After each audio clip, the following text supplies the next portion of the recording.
Anyhow, welcome to the August 2023 Fiscal and Economic Issues Discussion Group, where we go over, along with my partner David, who is a little late tonight, we go over what's happening with the economy and what's happening with the fiscal situation, spending, taxes, that kind of thing.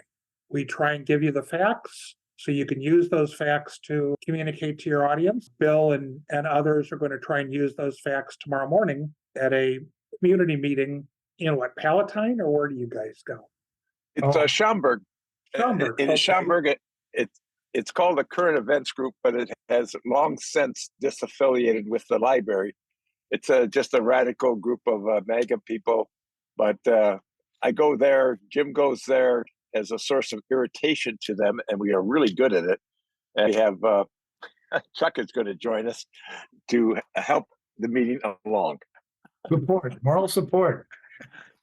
Okay, so tonight we're going to cover what's happening in the labor market, which is probably the biggest part of the economy in terms of most important. What's happened in terms of real GDP growth, deficits and debt, inflation and wages, some other economic statistics. So this is, sort of an outline of what we're going to do, which is fairly typical of what we do. The jobs, we added 187,000 jobs, payroll jobs, in July of 2023. Now, payroll jobs are those that you work for a company, as opposed to 1099 jobs, Lyft, Uber drivers, folks that deliver meals, etc., that are not on somebody's payroll, but they are working and they're captured in a separate survey. So these are the payroll jobs. And we see that we have had the most ever payroll jobs for about the last year. We'd fully recovered from the big dip where we lost 22 million jobs in early 2020 with the pandemic. We got them back by about a year ago, July of last year, and since then. So if we look at 3-month averages of job growth, we see that job growth is not a constant, and it's been declining. 187,000 jobs, 190,000 jobs is a good number. It would, prior to the pandemic, 200,000 jobs a month is 2.4 million jobs a year, and that would have been considered a good year almost in a year this century. And we see average job creation by month, and we've got the blue represents Democratic presidents, the red represents Republican presidents, and we all remember that job growth was higher under Carter than it was under Reagan. Then it was higher under Clinton. Now it's been higher under Biden because we had to recover, and when he came to office, we were still recovering from the 20-some million jobs that were lost in 2 months in early 2020. So he's had some of the best job growth, somewhat artificially, but he's had good job growth, period. Once we got to the pre-pandemic peak, we still have been averaging over 300,000 jobs a month. So that's a good thing. So it's the fastest job growth of any president. It says here since World War II, but basically any president. The second behind Carter in cumulative percent increase at month 29. The fourth of 14 presidents back to Truman as a percentage growth. And all those faster percent gains were Democrats. And pointing out that Obama's second term was faster than Trump, even pre-pandemic Trump. Unemployment, which does picks up those gig workers, the 1099 workers, the U3 rate, which was 3.5% before the pandemic losses, is at 3.5% now, which is about as low as it's been since the early 1950s. The U6 rate, which we started tracking later, I think in the 90s, is at 6.7%, and that's about as low as it's ever been. The U3 rate is what's typically reported. That's people who were not working in the last month, but had actively looked for work in the month, versus the U6 rate is everybody in the U3 rate that's considered unemployed, plus everybody that had looked for work in the prior year, not just the month, plus everybody who was working part-time who wanted full-time employment. Now, most of the 25 to 30 million people that are working part-time want part-time employment, but about 5 million, 6 million, somewhere in the 4 to 6 million range are working part-time and want full-time employment. And this is unemployment rates by ethnicity. And we see that all of them look good versus the historical best, with the exception that in the data for whites alone only goes back to 1954, where the overall unemployment rate in 52 and 53 got down to 2.5%, which means the rate for whites in 52 and 53 was likely lower than 3%. We just don't have reporting by the Bureau of Labor Statistics specifically to whites in those years. So it's not the best ever whites, but close. Now, this is the household survey, which picks up gig workers. So it has more people working than the payroll employees. And this was the change from June of 23 to July of 23.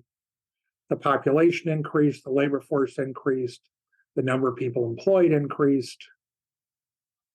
The ratios basically were good. The number of people unemployed went down. And we had an increase in the number of people not in the labor force, probably people who were retiring and considered themselves no longer interested in working. And then this is the employment to population ratio for prime age workers, 80.9%, which is better than the highest under Trump. And so it looks pretty good as well. I think it was actually a little higher back around 2000.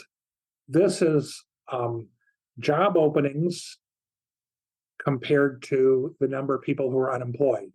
And the red is the ratio of job openings to the number of people who are unemployed. So there's about 1.6 job openings for every person who is reported that they're unemployed as of July. So it's most people should be able to find jobs. Obviously, there are people who can't because of geography. When jobs were fracking jobs up in the Dakotas, not enough people lived in the Dakotas. Certain jobs require certain skills. Chip manufacturing is a little bit of a specialized trade. So, but by and large, there's jobs for almost everybody that's looking for it. And this is a new graph this month. Number of people disabled. We see that prior to the pandemic, it was trending up, but relatively flat. And since the pandemic, the number of people who are considered disabled has gone up by a few million people, from 31 million to over 34 million. Some of these are clearly pandemic related, COVID related, and some of them may not be directly tied to long COVID and things like that, as if you read the note here. Any questions on the labor market? Karl, did your graph take into account the revisions to June and April, May and June? Yes, these are all the revised numbers. Okay, thank you. For job creation. And real GDP has surprised us a little bit this year. You can see that we're at an all-time high for real GDP. We reached that in the first quarter of 2021, having fully recovered GDP from the pandemic plunge. We had a couple of quarters where we were slightly negative in 2022, in the first half of 2022, but those are replaced. First quarter of 2023 was initially reported at 1.1% real GDP growth. The next revision got us to 1.3%, and the last revision got us to 2.0%. The second quarter was initially reported at 2.4% real GDP growth. We'll see what happens to it as it gets revised over the next 2 months. We'll get the first revision next week. And we see that goods are still doing well versus pre-pandemic trends, and services are still below pre-pandemic trends. Karl, question for you. Okay. Where do restaurants and food service fit in? Is that a service? Yes. Okay, thank you. Okay. And I assume hotels, that kind of thing, all that goes services? Yeah, they're services. Rental cars are services. Okay. But when the pandemic hit and everyone just ordered stuff delivered to their house, that was goods that we were getting delivered, and we weren't going out to restaurants and bars and such very much back in those days. And if we look at the quarterly growth, this is what I was talking about. We had somewhat negative growth in the first couple of quarters of 2022, but then we've been having pretty solid growth since then. And I've seen one Fed region that's projecting over 3% growth in the third quarter. I'll believe that when I see it. And Mark, I see your comment about the Inflation Reduction Act. I think that's more of, at this point, from a fiscal and economic standpoint, it's more of deficit reduction in a couple of sections. It, along with various other things, are helping to create some jobs in the economy, spending. But the Inflation Reduction Act actually over 10 years creates about $230 billion more in taxes than spending. So it's going to reduce the deficit by about $238 billion over 10 years. At least that's the forecast. And we've got the different components of real GDP. What we see is that services are growing more than goods at this point. Restaurants are continuing to open back up. People are feeling more comfortable going back to restaurants and bars. And real GDP per capita per person is also up 5% higher than pre-pandemic. Productivity is up versus pre-pandemic. And we've got this quirk here. When we laid off people, the 22 million people lost their jobs in the first and second quarter of 2020, most of those were lower wage jobs, which meant that average wages went up substantially and real productivity went up. And then as we've hired on more waitresses, bartenders, hotel workers, et cetera, average wages came down a little bit and productivity came down a little bit. The characteristics of the economy that the folks that call recessions look at to see whether we're in a recession, and 5 of the 6 metrics are up since the beginning of the year, which means that they do not see us going into a recession anytime soon. And most all the folks that were convinced that we were going to have a recession this year have backed off of those forecasts. And this is the one method of predicting a recession, which is the comparison of Treasury spread interest rates for short-term versus long-term Treasury bonds versus 10-year bonds versus 3-month bills. And it has still a fairly high probability of a recession, but it's coming down a little bit since May. And I saw an article from John Tammy today, just the headline, I didn't read it, that it doesn't appear to be a terribly useful statistic in the current environment. Okay, we've got a comment in the chat. Will Indivisible submit comments due September 19th to the proposed guidance for assessing changes in environmental and ecosystem services in benefit cost analysis? I'm going to go with I don't know. It's a little bit more specific than anything that I look at. I don't know if our climate change group is going to do anything, or if Indivisible nationally is going to do anything on that issue.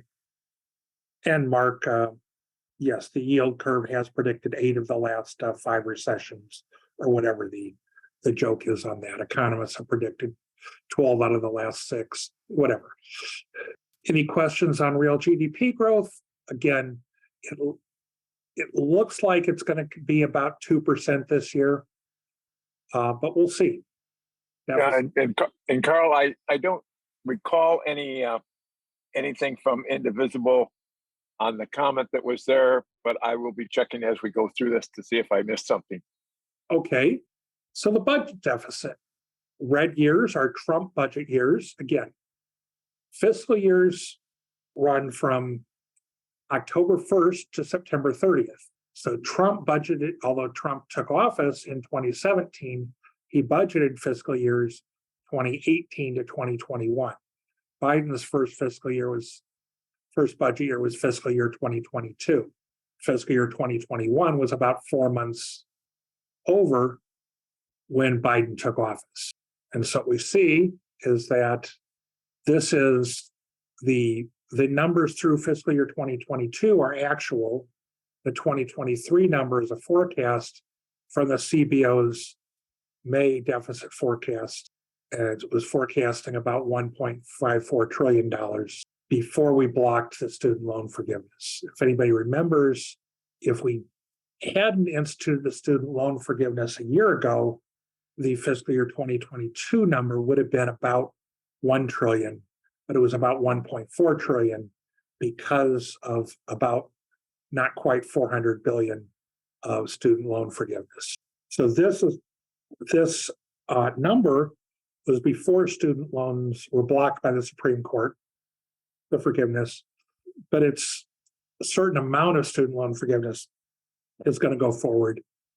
So we think the fiscal year 2023 budget is going to be a little bit less than this, but we're not quite sure where. Fiscal year to date last year through July was 726 billion. That was before the 400 billion got added. It's at 1.6 billion this year so far. So it looks to be like it's running a little bit higher. We do have one more month of tax receipts because when corporations pay their estimated taxes in January, April, June, and September, September is a tax month. So we'll see how this all ends up. This is guessing that the student loan reversal will be about a $330 billion reduction. It's not shown in these figures. It's less than $379 billion add that was recorded in 2022. Okay, and so this is explaining what they do, how they're handling, how the CBO is handling student loan forgiveness. The national debt as a percentage of GDP has fallen since the second quarter of 2020. Obviously, it sprung up in the second quarter when real GDP dropped like a rock. And as real GDP has been growing, debt as a percentage of GDP has gone down. Also, if you remember, Trump's two last years, we averaged about 3 trillion a year in deficit spending, where we're looking at about 1.5 trillion in the first two Biden years. So between 1 and 1.5 trillion. It's worth bringing up again that Social Security is lurking out there. When we first started looking at this, the fact that we were going to run out of money in the Social Security trust funds in the early 2030s was a really long way off. And now 2033 is looking a lot closer.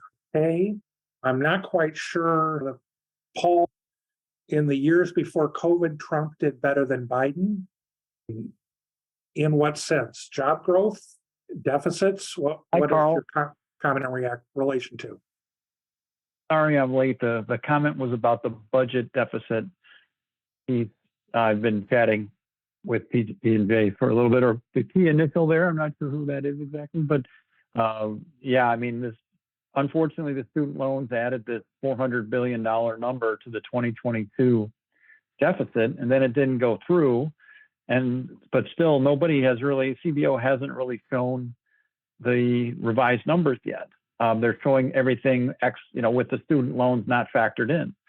So Biden managed to try to help people, wasn't successful, and managed to make his deficit performance in 2022 look a lot worse at the same time. I mean, $400 billion in 2022 is a heck of a lot of money. That deficit would be closer to $1 trillion or a little bit less, like more like 950 billion.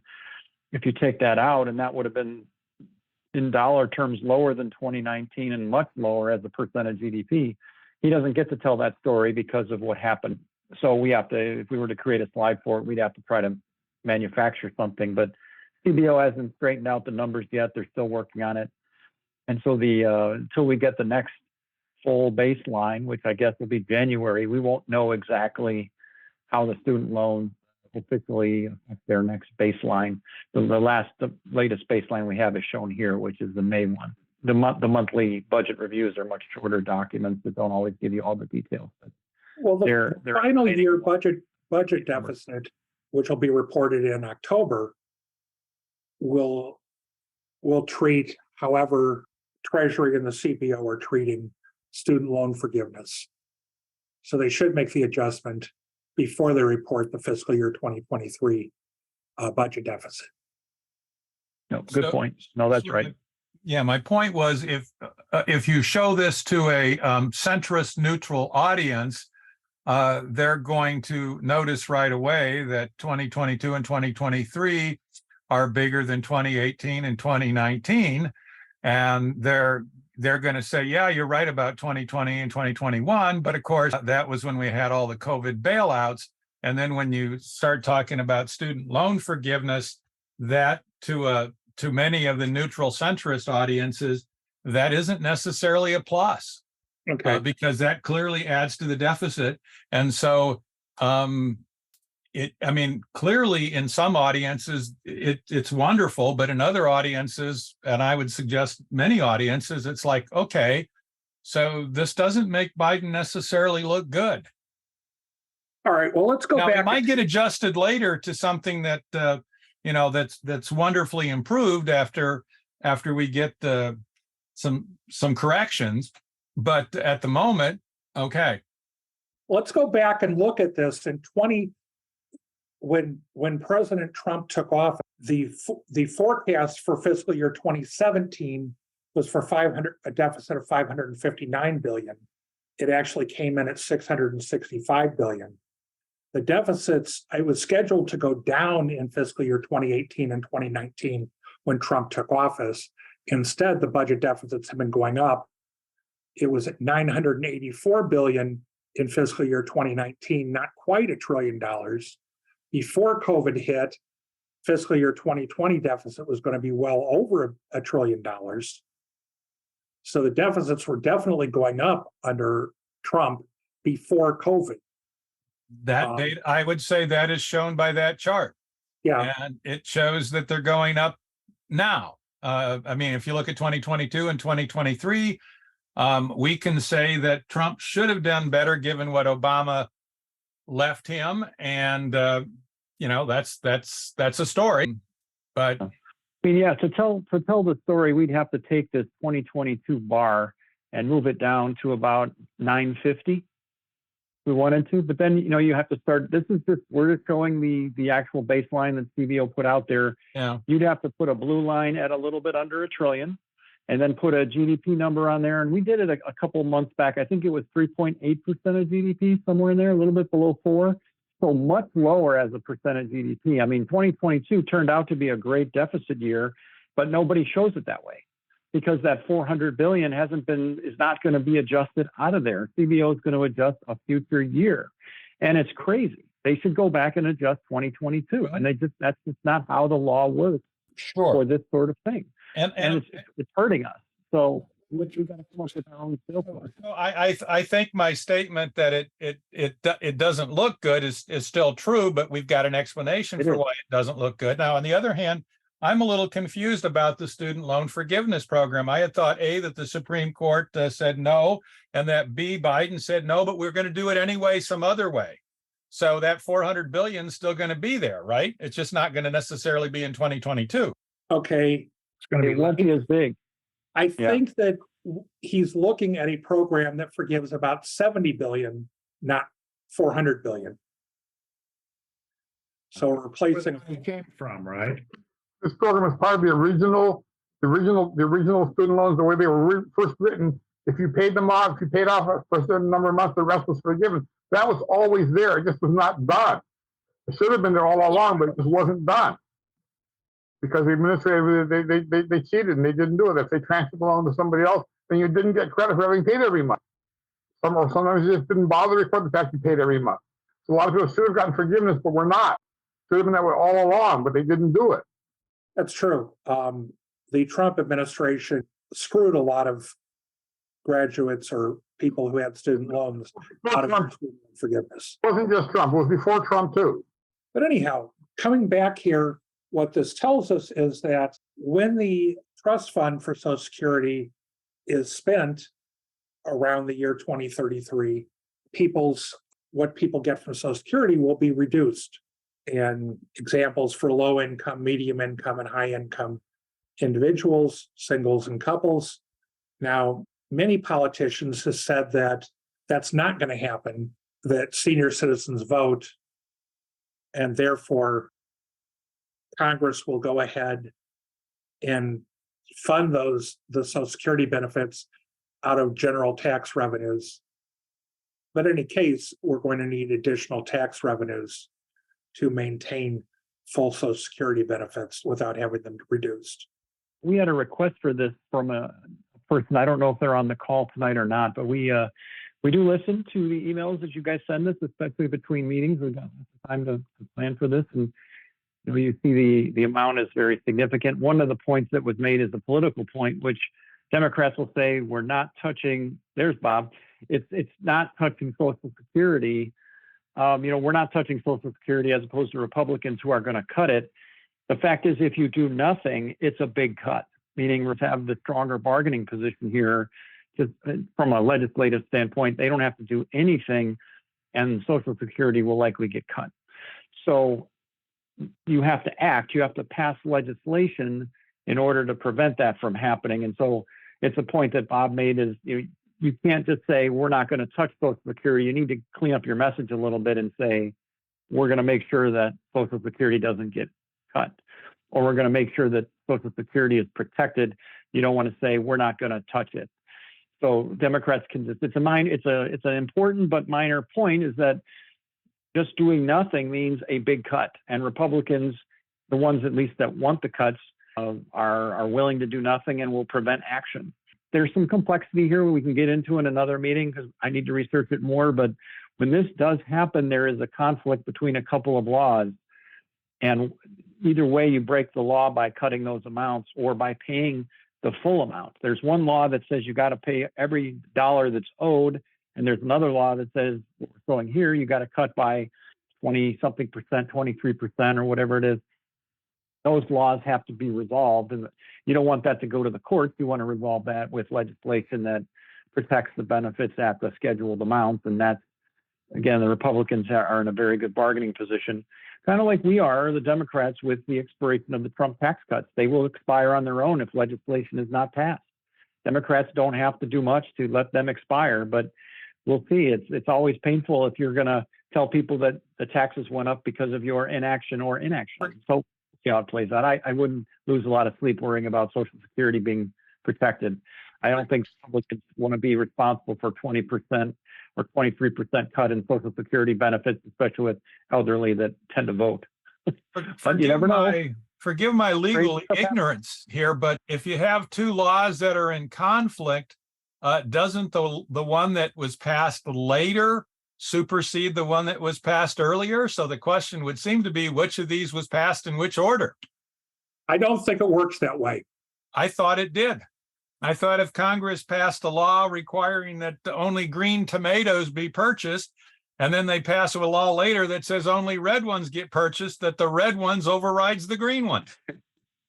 Again, I don't think it works. By the president and all that stuff. Okay.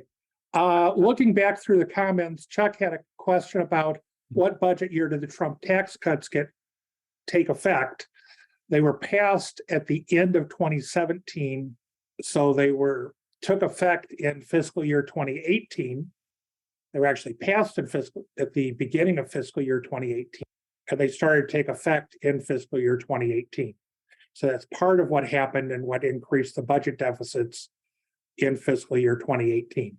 what happens is after 2025, the individual income tax cuts go away. So those cuts are there in 2025, but in 2026 and later, those big, the rate table cuts go away for individuals. The corporate taxes they call it permanent. Doesn't mean permanent, just means they don't go away unless additional legislation is passed to take them away or to raise those taxes. But the individual cuts go away, and that was a parliamentary trick to be able to pass it through reconciliation. They had limits on how big a deficit they could have over a decade, so they had to cut some things out of there. Is it? And Karl can correct me there. Is it over a decade? Is that how the reconciliation thing works, or is it I longer? think so. Yeah. Yeah. They had to take some of it away to pass it get it under the limit for a reconciliation bill, and that's why. But those taxes will go away. Democrats could choose to let them go away. And you saw what happened with Obama. He preserved about 80% of the dollar value of the Bush tax cuts, and just let them go away for the top earners that were paying about 20% of it, or benefited got about 20% of the benefit of those tax cuts. He let those taxes go away, but those cuts went away. So we'll see what happens here with the Trump tax cuts, but nothing happens. There's no new legislation. Those individual cuts will go away. So any Democrat that starts talking about SALT, you just got to slap them and just say, don't talk about SALT for a while. It's going away. Don't worry about it. Don't shoot yourself in the foot and make yourself look like you're advocating for the rich. Just don't say anything. Those are going away. Mark Lundholm has a question about how the Social Security Trust Fund works. Basically, as long as there's money in the Social Security Trust Fund, what you understood is correct. But because we have not fully funded the Social Security Trust Fund forever, it's going to run out of money. And Social Security will have to pay out current Social Security taxes unless something happens that either raises taxes to fill up the Social Security Trust Fund, like eliminating the cap on income that's taxed, or we otherwise fund it out of the general tax fund.